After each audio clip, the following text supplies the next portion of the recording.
The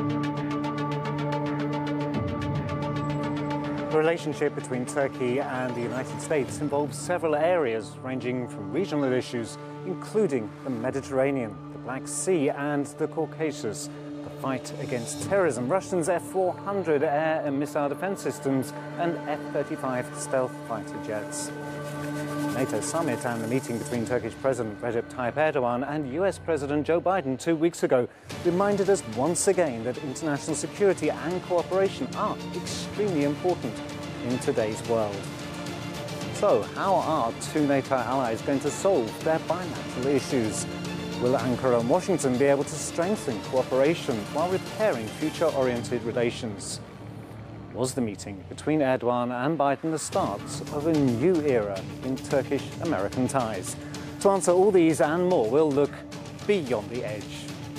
But first, let's recall the meeting between Erdogan and Biden on the sidelines of the NATO summit.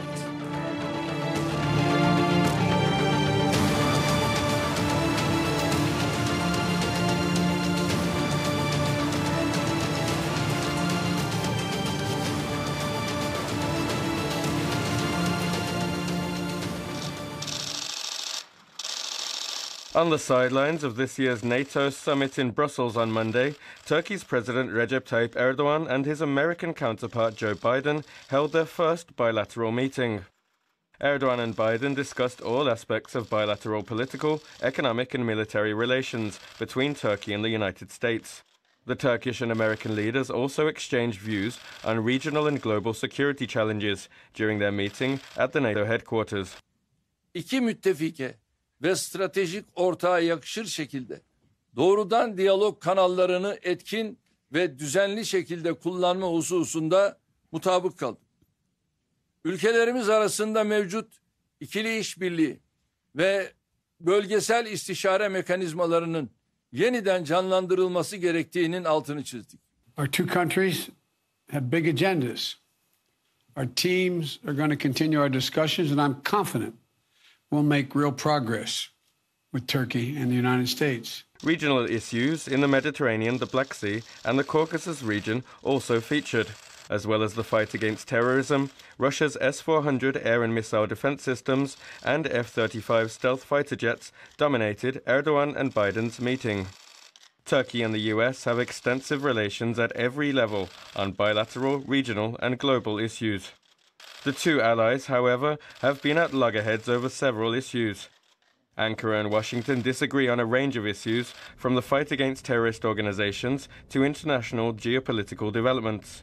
Türkiye, Amerika Birleşik Devletleri ilişkilerinde çözülemeyecek hiçbir mesele olmadığını, tam tersine işbirliği alanlarımızın sorun başlıklarından daha geniş ve zengin bir görünüm sergilediğini düşünüyoruz. Turkey is terming the claims by the United States that the S-400 systems pose a threat to F-35 stealth fighter jets as completely incorrect.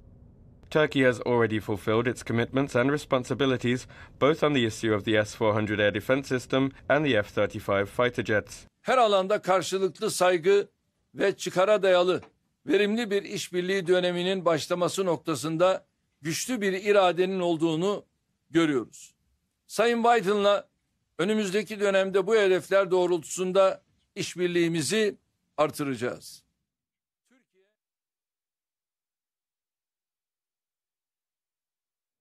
And I'm joined with, to start this program, with two guests. I'm joined in the studio by Bülent Yavuz, who's a political analyst and normally is joining us live from Florida, but today he's come to join us here in Istanbul, and by Mark Merowich, who's a political analyst from New Jersey in the United States. Gentlemen, welcome to The Edge. Before we start our conversation, let's have a look at an infographic. Turkey and the United States have extensive relations at every level on bilateral, regional and global issues. But the two NATO allies have also been at loggerheads over several issues.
And so let's get started. But then let me come to you first, as you've travelled the furthest. Just a few weeks ago, on the sidelines of the NATO summit, Turkish President Recep Tayyip Erdogan met with US President Joe Biden. What was the significance of that meeting? Well, from the U.S. side, it was an important meeting. As we recall, President Biden, in 3 separate countries in a 6-day trip, was able to meet more than 30 political leaders, state leaders, with one-on-one and some of them, but with many, just basically for a very short durations. But he was very specific about the meeting with President Erdogan, that he wanted to have a face-to-face. There's a lot of issues on the table, and the relation between Turkey and the United States was utmost important for the United States. So that in and itself tells us a lot about the meeting. The second thing, right before the meeting, that everybody saw that there was a very warm interaction between the 2 presidents, 2 leaders that have known each other very well for a long time, which were all given the signs that it was not going to be a fight or just breaking up the relations, etc., that some people were actually forecasting and predicting in the United States. It's on the contrary. After the meeting, what we saw, both in the media and also by the political leadership of both countries, that the meeting was actually very positive. That doesn't mean that the problems are all solved. It's on the contrary, but they're all recognized, put on the table, and a respectful discussion is the path to go. And there was a commitment to really try to solve all the issues on the table, at least try in good faith, which is a very, very important thing, to discuss the issues in the good faith and take it one at a time. Now, on the specifics, I think the issue of Afghanistan was dealt in greater detail, which I'm sure we'll talk a little bit more about it later. But I think that both countries started with that topic, Afghanistan, which is a current and urgent issue where Turkey is needed. So overall, Andy, my take on this is that it was a good start between the 2 presidents. A good renewal of the relationship and the chance to take things forward. Mark, Turkey and the United States have for a long time had very strong relationship between the countries. There have been sticking points, as there are in any marriage, any relationship. There are disagreements.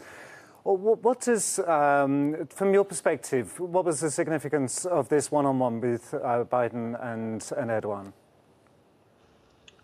Well, it's a pleasure to be with you, Andy, and to share the discussion with Bülent Bey. His remarks are very interesting. I'll take a little bit of a different perspective on this. I do agree that the perception, the visuals were very good. The fist bump was very good. The close relationship between Biden and Erdogan, very important. I think that President Biden visited President Erdogan when he was ill at some point. So they know each other well and they have a good relationship, very important. However, on the institutional level, there are a number of big issues that are in the way of moving forward. I agree that it was a good meeting. And I think that having the meeting was very important because it gave a great deal of prestige to Turkey and focus to Turkey, which was very good, very helpful. But in terms of the results, first of all, America is a divided society in terms of government. And while the president gave President Erdogan a fist bump, Congress is not giving any fist bumps right now. The attitude towards Turkey and Washington is not necessarily realistic, not as favorable as it should be with a NATO ally that has been with the U.S. since time immemorial, and fought with us in Korea. MacArthur said that the Turkish soldiers were the most heroic of all that he had come across. This should not be forgotten. However, to be pragmatic, just to tick off one or two points that you mentioned, the S-400 is clearly an obstacle point, no question. And the issue of the YPG-PYD is one also. In other words, on both sides, there's a major obstacle point. I mean, on the Armenia point, just to make a point on that, I think that Biden made the statement. He said he would make the statement when he was running for office. He made it. I don't think it should be over-dramatized. It's, of course, I don't agree with it, but there are many things that Americans don't agree with that their president does. As Bulent Bey pointed out in Afghanistan, the last point, very important, Turkey being on board to help with the issue of stabilizing Afghanistan and the airport. So I think that all in all, the relationship is good, but it needs to be fixed in terms of some of these pressing points. Absolutely. And it is a very interesting point that both countries are part of NATO, and as Mars just highlighted, the Turkish input into NATO is highly valued by the United States.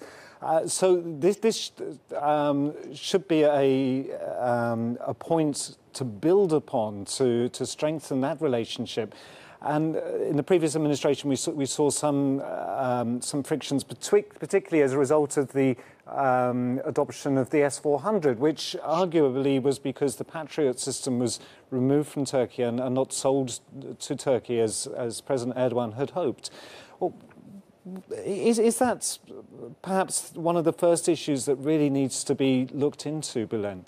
Well, that issue is definitely, I would definitely agree with Mr. Myrovitz. It is the most critical issue from the U.S. side is the S-400. It is not a simple problem to solve. It is on the table, and related to that, the corollary to that is the F-35s.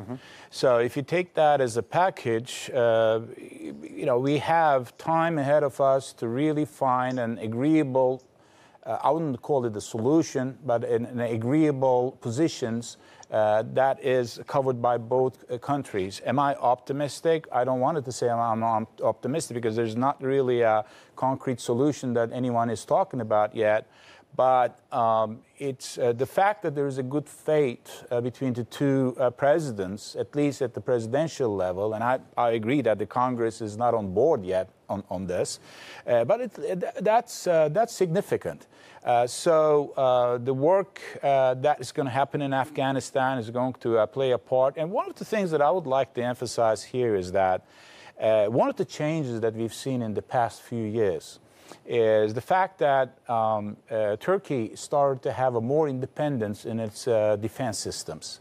A very concrete example of that everybody is aware of and talk about is the TB2s, the drones that the Turkey has developed and actually operated on actually in the field in 3 different theaters that we saw.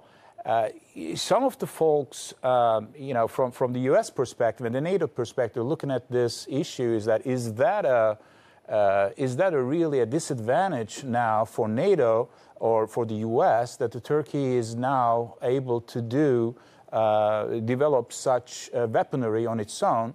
On the contrary, many are looking at that. Look, this is an advantage because this is a NATO country now.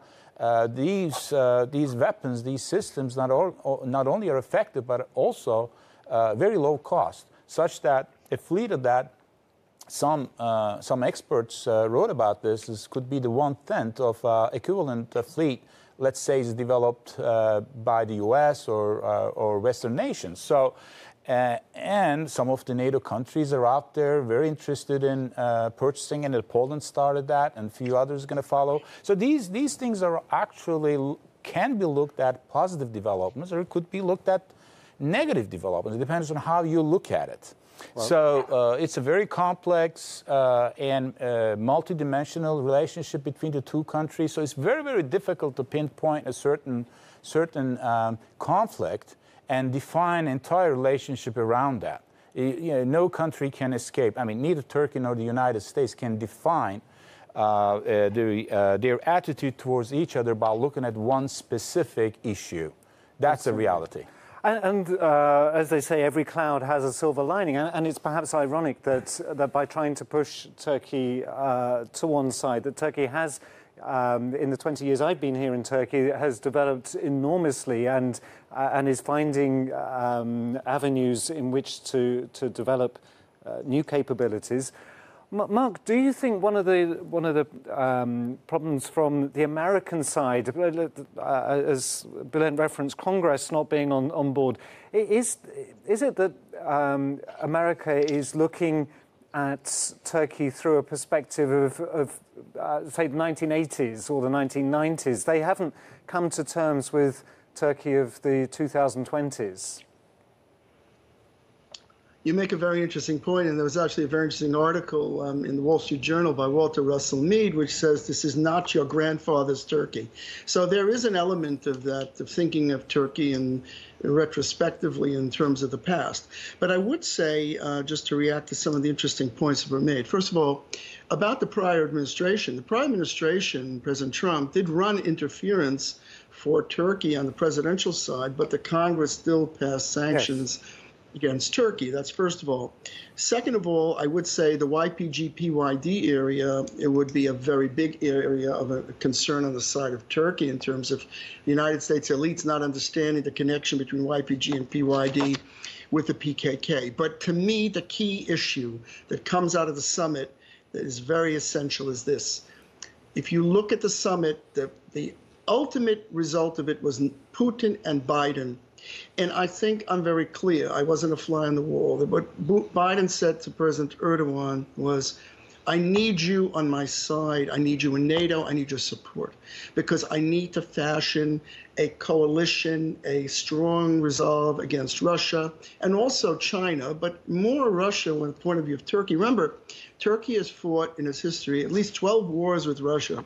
So I think the idea is, the question is, how will Turkey act going forward in terms of being a supporter? This is what Biden wanted. And more importantly, where's the value added? And the value added begins, for example, where Turkey says, I'm going to help you in Afghanistan. I think that we're at a pivotal point here. We have a good relationship, but Biden's agenda is focusing on Russia and China, and he wants his allies on board. And that's what I think the conversation was really about. And then we're going to be able to solve these other issues, okay? But in the meantime, there's a bigger issue, and it's Russia. And there, NATO needs to be united, and Turkey's a major NATO power. And I think that that's the direction and trajectory where there'll be success in these relations. And it's interesting that today both the Turkish and the Russian foreign ministers were meeting in the south of Turkey, in Antalya, so continuing their discussions. Likewise, Turkey has many strong points of interest with Russia, but it also has some disagreements. So, as I said earlier, with any relationship, nothing is always a bed of roses. But the important thing is to look forward and look at the places where positive developments can be made. And I guess one of the points of friction in the last years has been Syria. So, and the issue of the support given to the PKK affiliate, the YPG. Do you see that being resolved anytime soon, Simon? I think I'm a little bit optimistic on that front, that there probably could be a more constructive avenue is going to take place in, let's say, a few years to come, not immediately. The reason I say that is that the United States has made it very clear to Turkey that the key reason of this alliance, the sole reason of this alliance is the fight against Daesh. Mm-hmm. So we know that the essence of the fight is behind us. There are still pockets of Daesh in Syria and I believe in the southern part of Syria and so forth. But nevertheless, I think it would be fair to say that this issue is on its way out in a sense that, of course, the Daesh is going to be there as an entity, no question about it. They're not going to go home anywhere. But as a threat, as a military threat in Syria, when that time comes, that that people would be feeling comfortable about it, I think maybe that's the time. That's the time that we can look at, okay, what's next? Because if the United States would still insist on this alliance in one way or the other, then and Turkey would rightfully ask, okay, what is that for? So let's wait and see, and where that how these events is going to develop. But again, I'm looking into maybe 1 to 2 years, and time comes, and the United States has made very clear to Turkey, and I would like to think that they're very sincere in their saying that the U.S. is very sensitive on the unity of the country. Of course, as a NATO partner, this should be that way. But there is no, as some doubt in the Turkish side that you would hear sometimes, that is there a hidden plan by the West? Is there a hidden plan by the United States that against Turkey from its border unity, etc. Exactly. I personally don't believe that is the case. I personally don't, but that's me talking. But I think the United States must show in a very clear way, in a very definitive way, comforting way, not only to the Turkish government, I would underline this very much, the people of Turkey, because one of the things that has happened in the last 20 years, there is a tremendous loss of trust against the United States in Turkish public. To me, that I'm very much concerned about. Yeah. I think both countries should work in unison to remove. By the way, from the U.S. side also, some of the research that I've seen, and some of the research that the Stagwell organization, for example, that I'm close with, had done, show that Americans lately, elites, the Washingtonian elites, let me put it that way, started to think that Turkey is on the opposite camp, more and more so. Now, these are dangerous things, and the Turkish public is looking at the U.S. as not trusted. We don't need to go to that direction. So this is something needs to be looked at. Mark, I know you've only got a few more minutes that you can spare with us, so I want to throw that topic back to you. You're quite right. The relationship between President Erdogan and President Trump was a very interpersonal one, and people were very concerned when Joe Biden was elected here in Turkey what would be happening because of certain remarks that Joe Biden had made about domestic politics. Well, where do you see the relationship going in the coming years? Well, I'm going to be optimistic because, look, we've had glitches and bumps with Turkish-U.S. relations, and we're friends, and we're good friends. We care about each other. So I'm not worried about it. And I do agree with Bülent Bey, his analysis on these issues, and he's optimistic, and I am. But let me just hit a few points. Number one, to your point, Andy, about Turkey not always being on the side of Russia. They oppose Russia's interventions in Ukraine and Crimea. So that's pretty strong. So good for that. But in terms of the YPG-PYD, here's how I see that. Look, we have a real, divided government. We have a military and we have a commander-in-chief who's the president. The military and CENTCOM has taken a certain view on the YPG and the PYD. I think the key issue to communicate here is that the YPG and the PYD is affiliated with the PKK, and that the PKK presents an existential threat to the survival of Turkey. Absolutely. And that's a really important point.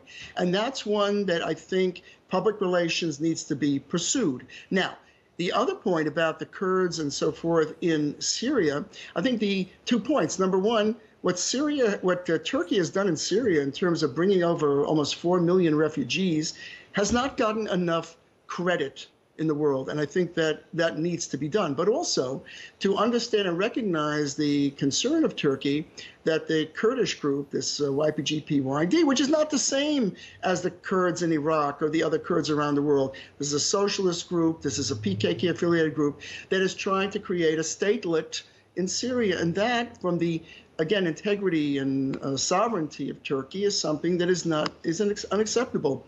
This point needs to be communicated. And again, Biden is the commander-in-chief. Now, whether he says right now he's not going to fix it, but down the road, Turkey should work on this issue and try to explain this issue, which, by the way, is a no-brainer to any Turk you ask, that the YPG and the PYD are affiliated with the PKK. Why this is not a no-brainer or key issue, I don't understand. Now, on the public perception that was discussed, I'm going to be very candid about this. I would say that in public perception, there's almost no public perception in the United States, maybe among some elites. But right now, the big issues are China and Russia. And domestic issues are COVID, jobs, economy. Other than that, the question is, how does everything fit into that? That's why I said I think that the meeting between President Biden and President Erdogan was very important, mostly to emphasize that I'm sitting down with you, President Erdogan, because I need you on my team. I need you to back me, to be the NATO ally that we know you are. And you can also help me in Afghanistan, but I need you vis-a-vis Russia. And there, I think, is where the linchpin of all this is going to entail. And it's going to be a good result. I think all these issues will get resolved in the context of a partnership between the U.S. and Turkey. That's a long-standing partnership. It's not since yesterday. We've been friends in thick and thin, and we're going to be friends. We're going to have disagreements, because friends do. But at the end of the day, the deep connection between our countries is going to be maintained. I'm as optimistic as Bülent Bey, and I am going to continue to be optimistic. And I know it's going to work out. And we look forward to that to that relationship continuing. Mark, thank you so much for joining us today here on The Edge and giving us your insights. Thank you. Thank you very much. All the best. Thank you. Now, the withdrawal of US troops from Afghanistan also plays an important factor in the Afghan peace process. Our infographic involves an overview of the US troops' presence in Afghanistan.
Now, Taliban have conducted a wave of offensives in Afghanistan's north in recent days, prompting the government to arm volunteers to boost the fight against the insurgent group.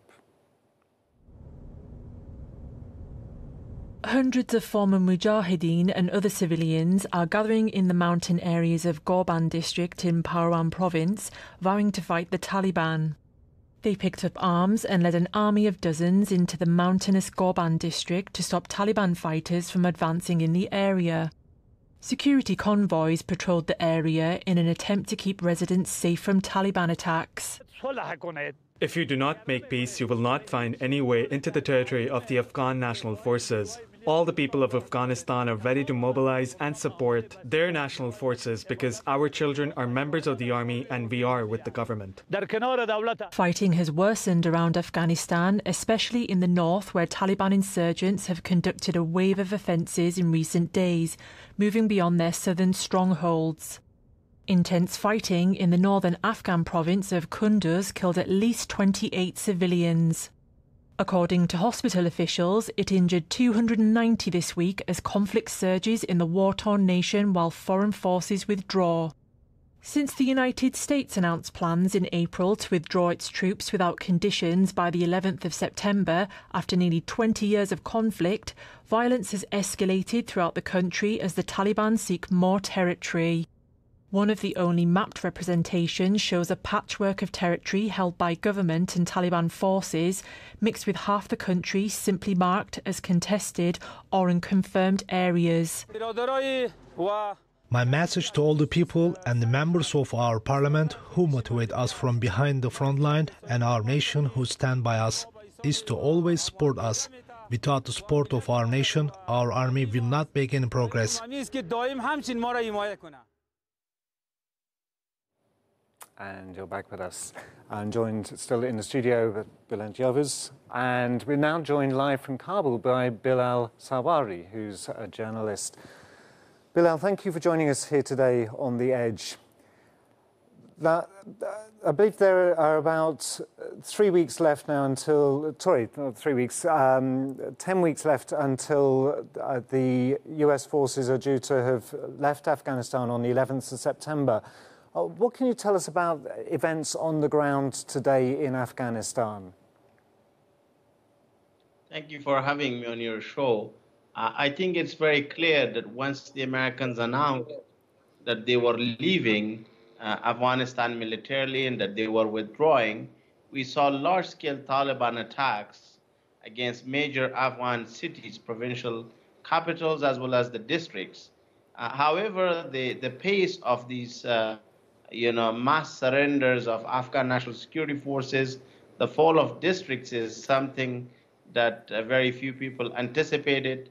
So these are village elders, tribal elders, often initiating these surrenders, going around Afghan bases and districts with, old-style microphones, shouting to the soldiers, look, surrender, you will be spared. But it also has to do with the fact that the U.S. air support is not there, not in terms of airstrikes, but also in terms of dropping food and ammunition and water, because Afghan districts and bases are located in some of the most remote areas. I would also say that the Taliban brought fighters into provinces from where they did not belong. So they did force villagers out of their homes. They did infest the roads with roadside bombs, making it almost impossible for Afghan soldiers to be supplied by road. And then the ground reality is that a lot of these village, district, and provincial level surrenders had to do with local insurance. People had to literally take insurance and say, well, we have to live here, we have to be with the Taliban, we're from the same tribe, same areas. And the fact that Afghan government and politicians all together failed to bring a united front on the peace, and the breakdown between Kabul and military field commanders, all I think contributed to the current situation. So things are not looking too happy on the ground, which is very disturbing. And Bülent, one of the, with the withdrawal of the US troops, it's leaving Afghanistan largely in a state of tension. But Turkey has offered to continue its role in Afghanistan. We must remember it's been there for many years. I think there are about 2,000 troops there at present. What is the agreement that has been made to help in the first stages? I think from the agreement perspective is the key focus over that is asked from Turkey is the security of the Kabul airport. So that's where the center of the activities is going to be talked about.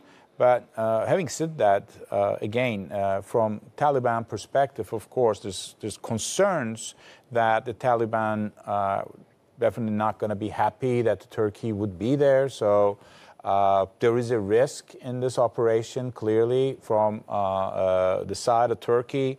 And we just have to see how things are going to develop. And obviously, Turkey had requests from the U.S. government and from NATO support going forward in Afghanistan. The underlying issue that, from the U.S. perspective, people look at this, the initial onset of U.S. entry into Afghanistan was for a rightful cause. Basically, it was chasing Osama bin Laden, and right after 9/11. In a very short period of time, there was actually a good success and pushing and damaging the forces in the Taliban. But then for many, many years, and after that, the questions started to appear, okay, what are we doing next? And there was not really a clear objective by neither governments, George Bush government or the following in the Obama administration and so forth. So it is the U.S. purpose is not really well defined anymore. Not only that, I don't have the exact numbers, don't hold me to that, but I think for few $1 billion, of course it's a lot of money, but it's not hundreds of $1 billion, the result that the U.S. achieved initially was substantial. But then comes hundreds of $1 billions of spending, and if people are not, it's not easy to pinpoint, okay, what have you accomplished from the U.S. perspective? Okay, there was tremendous progress in the Afghan society, human women's rights, for example, or President Bush spoke about that time to time, etc. And I'm not minimizing any of that, but however, 20 years is a very long time to be in one country and not really defining a real target or objectives. And coupled with that is that, of course, there's a culture issue here. U.S. is a Western force operating in a Muslim country, and even the way that it's perceived by many in the U.S., many people talked about is this is a war with no winning at the end. And actually, there was a British general first spoke about that initially.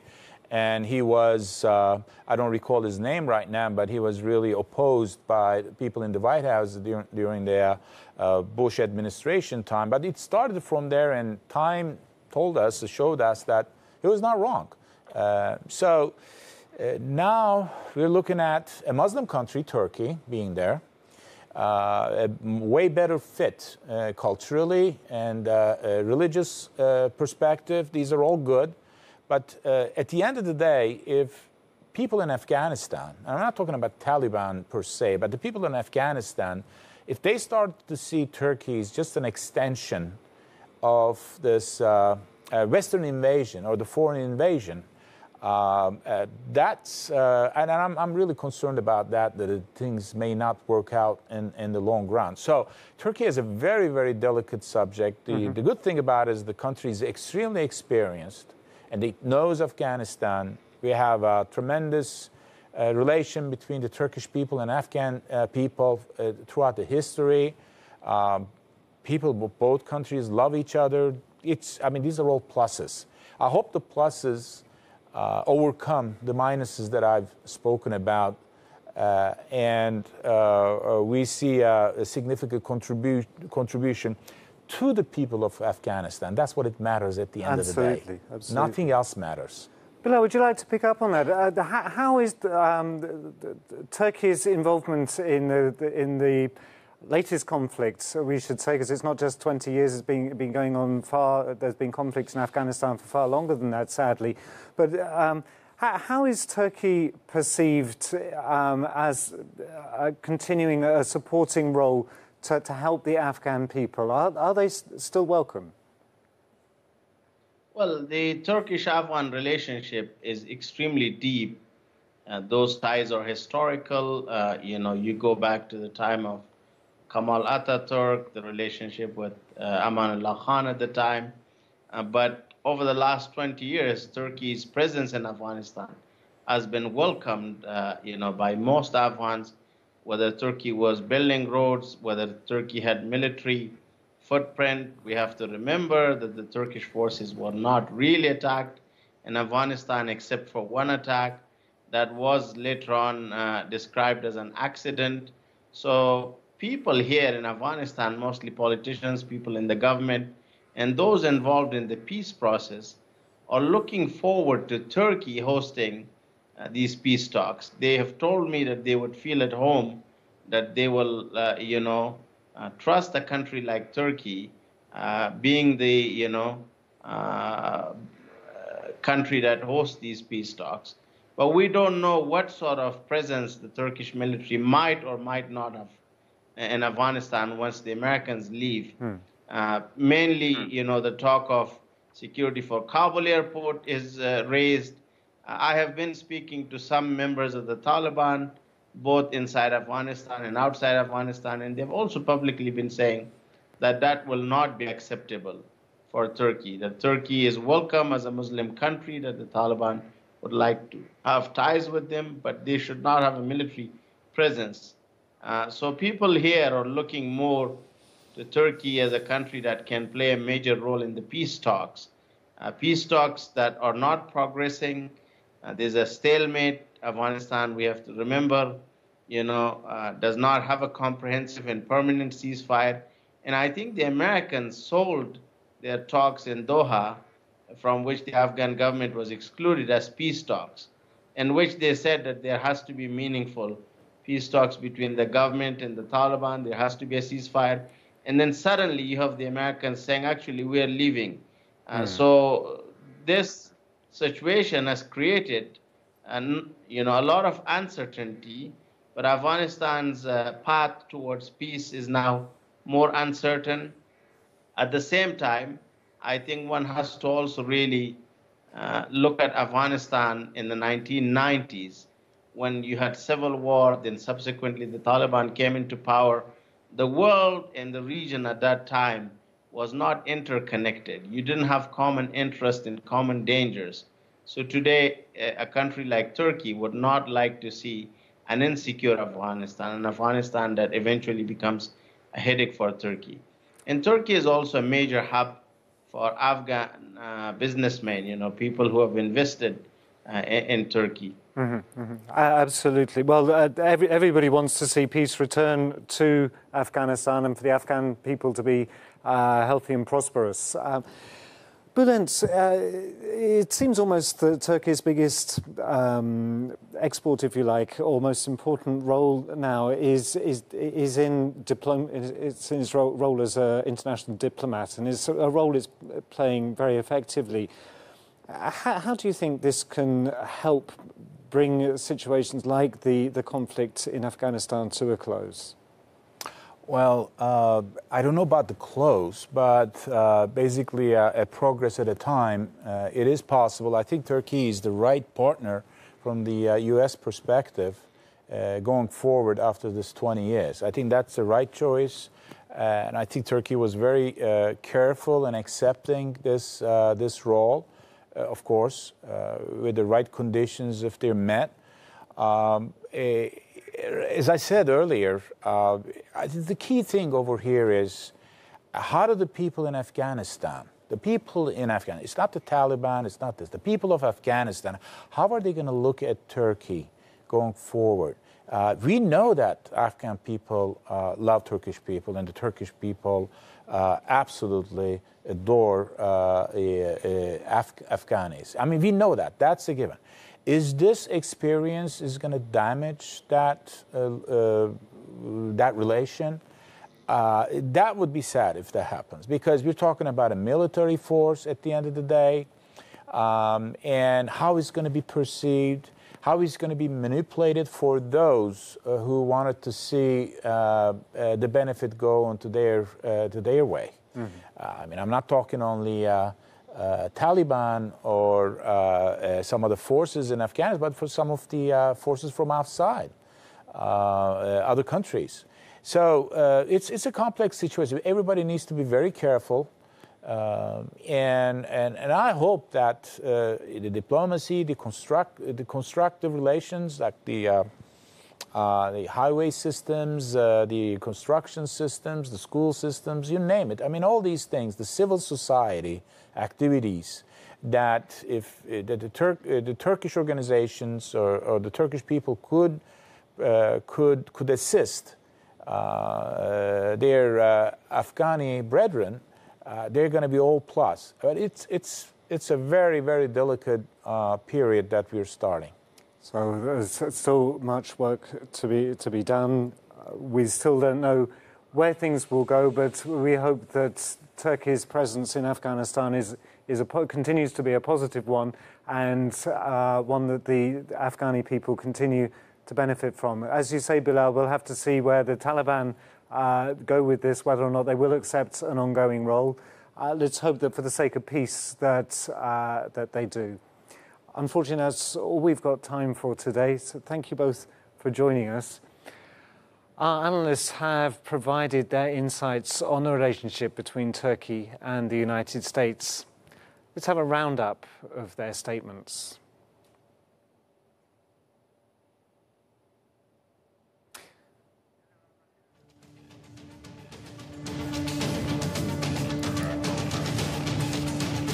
Bana 2 dakika söyle.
And that's all for this episode of The Edge with me, Andy Boynes. I want to thank our studio guests, Bülent Yavuz, for joining us today, as well as Mark Merovich from New Jersey and Bilal Sawari from Kabul in Afghanistan. Stay tuned, as we'll be back tomorrow with more in-depth analysis on the top stories and a look beyond the edge.